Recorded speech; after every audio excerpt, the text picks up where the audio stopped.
अच्छा, एक बात बताइए। जीएसटी का नाम सुनते ही थोड़ी टेंशन होती है ना?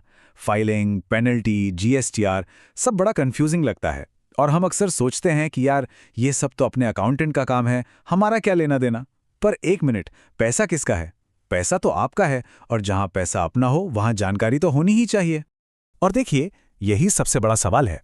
आप अपने अकाउंटेंट पे भरोसा करते हैं और करना भी चाहिए, लेकिन अगर कोई छोटी सी भी गलती हो गई तो नुकसान अकाउंटेंट का नहीं होता, नुकसान सीधा आपका होता है। ये सिर्फ कोई नियम कानून की बात नहीं है, ये आपके बिजनेस की, आपकी मेहनत की कमाई का सवाल है। और ये नुकसान कोई छोटा मोटा नहीं होता। जरा इस नंबर को देखिए, 1,08,000 रुपए। ये वो रकम है जो एक बिजनेस हर साल गंवा सकता है। क्यों? सिर्फ इसलिए क्योंकि उन्होंने अपने टैक्स क्रेडिट्स को ठीक से ट्रैक नहीं किया। सोचिए, इतने में तो एक कर्मचारी की साल भर की सैलरी निकल जाती है, और ये पैसा एकदम चुपके से आपकी जेब से निकल जाता है और आपको खबर तक नहीं लगती। तो चलिए आज इस डर को हमेशा के लिए खत्म करते हैं। जीएसटी को समझते हैं, लेकिन किसी किताबी भाषा में नहीं, एकदम आसान भाषा में, रुपयों की भाषा में। यकीन मानिए, ये उतना मुश्किल है ही नहीं जितना हमें लगता है। देखिए, जीएसटी का पूरा खेल बस इन 3 स्टेप्स का है। एकदम सिंपल। स्टेप 1, जो माल आपने बेचा उस पर ग्राहकों से टैक्स लिया, इसको कहते हैं आउटपुट टैक्स।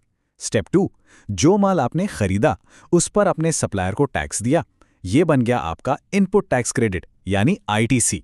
और स्टेप 3, महीने के आखिर में सीधा साधा हिसाब, जितना लिया उसमें से जितना दिया वो माइनस कर दो, जो बचा वो सरकार को जमा करा दो। बस इतना ही है जीएसटी का फंडा।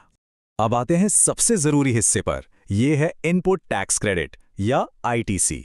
यहीं पर आपका छिपा हुआ पैसा है, और सच कहूं तो ज्यादातर बिजनेस मालिक इसी जगह पर ध्यान नहीं देते। और आसान शब्दों में कहूं तो आईटीसी वो पैसा है जो आपने खरीदारी करते वक्त अपने सप्लायर के जरिए सरकार को पहले ही दे दिया है, और सरकार कहती है कि आप ये पैसा वापस क्लेम कर सकते हैं। ये कोई डिस्काउंट या स्कीम नहीं है, ये आपका अपना पैसा है जो आपको वापस मिलना चाहिए। चलिए एक छोटा सा उदाहरण लेते हैं।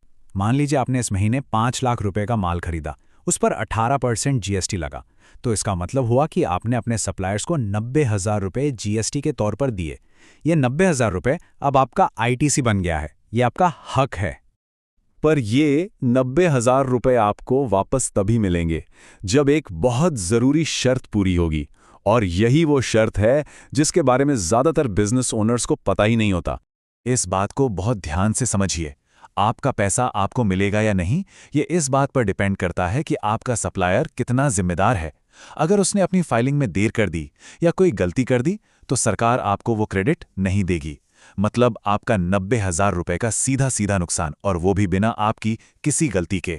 जरा सोचिए, अगर आपके कुछ सप्लायर्स हर महीने अपनी फाइलिंग में गड़बड़ करते हैं तो ये थोड़ा थोड़ा अमाउंट जुड़कर साल के आखिर में 1,00,000 रुपए से भी ज्यादा हो सकता है। ये वही 1,08,000 रुपए हैं जो हमने शुरू में देखे थे।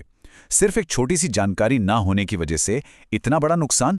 आईटीसी का नुकसान तो है ही, पर एक और छिपा हुआ खतरा है, और वो है लेट फीस और पेनाल्टी का।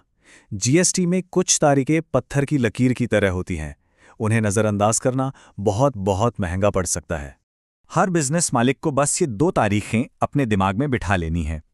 हर महीने की 11 तारीख तक आपको अपनी सारी बिक्री का हिसाब यानी जीएसटीआर 1 फाइल करना है, और 20 तारीख तक फाइनल टैक्स भरकर जीएसटीआर 3 भी फाइल करना है। बस अगर आप 20 तारीख चूक गए तो समझ लीजिए मीटर चालू हो गया।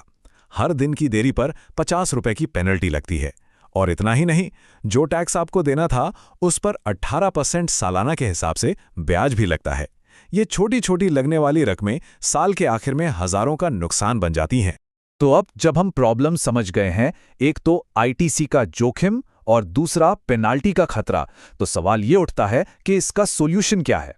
सॉल्यूशन है अंधे भरोसे से बाहर निकलकर खुद जागरूक बनना।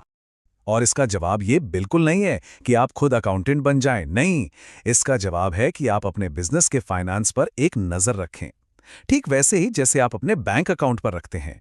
ये कोई बोझ नहीं है, बल्कि अपने पैसे को बचाने के लिए एक जरूरी कदम है। पहले क्या होता था? पुराना तरीका, मतलब बस आंख बंद करके भरोसा कर लिया।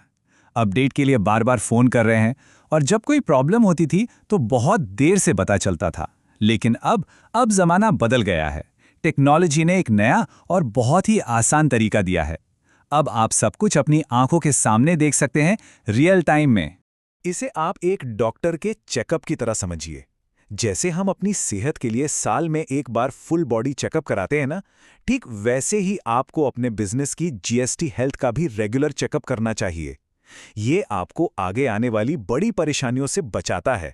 आजकल मार्केट में ऐसे टूल्स मौजूद हैं जो ये सब कुछ बहुत आसान बना देते हैं। आप एक ही जगह पर देख सकते हैं कि आपकी फाइलिंग टाइम पर हुई या नहीं, आपका कितना आईटीसी खतरे में है, और आपको डेडलाइन से पहले रिमाइंडर भी मिल जाते हैं। मतलब अब किसी पर निर्भर रहने की जरूरत नहीं है, कंट्रोल सीधा आपके हाथ में है। तो बस यही सवाल अपने आप से पूछिए, क्या हो अगर आप अपने बिजनेस की जीएसटी हेल्थ को भी उतनी ही आसानी से चेक कर पाएं जितनी आसानी से आप अपना बैंक बैलेंस चेक करते हैं? सोचिए जरा, आज की टेक्नोलॉजी ने ये मुमकिन कर दिया है। तो अब जीएसटी से डरने का नहीं, उसे समझने का और कंट्रोल करने का टाइम है। क्योंकि जब जानकारी आपके हाथ में होती है तो आप सिर्फ टैक्स नहीं बचाते, आप अपनी मेहनत की कमाई को सुरक्षित करते हैं।